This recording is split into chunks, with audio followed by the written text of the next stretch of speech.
Liceans, welcome to our discussion on evaluating the credibility of news sources. I am your host, AJ, And I am Hannah. and we'll be guiding you through this important topic.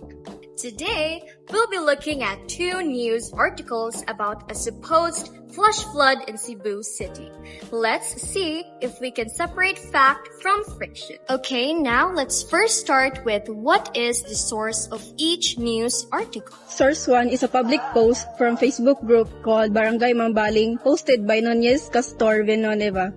Source 2 is posted by the official page of Cebu City Disaster Risk Reduction Management Office or CCDRRMO. Is the source reputable, and does it have a history of unbiased reporting?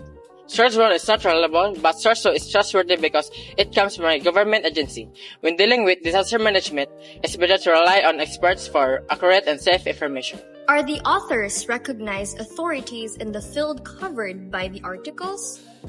Source 1 authors isn't identified as an expert, while Source 2's authors are part of Cebu City's official DRR office, making them authorities on disasters and public announcements. Does each article present information objectively, or is there a noticeable bias?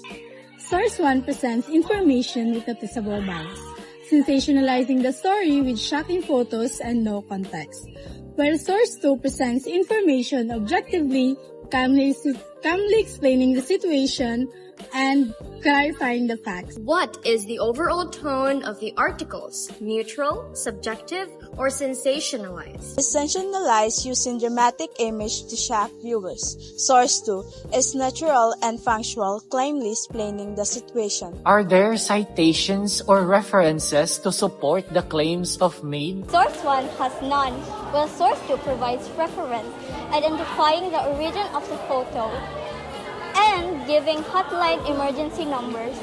Is there any misinformation or factual error identified? Yes, Source 1 causes misinformation by using photos from another country. Source 2 is more accurate by correcting false information. What is the primary purpose of each article? To inform, persuade, or entertain? Source 1 aims to persuade or mislead, while Source 2 aims to inform and correct misinformation. When were the articles published, and thus this affect their relevance?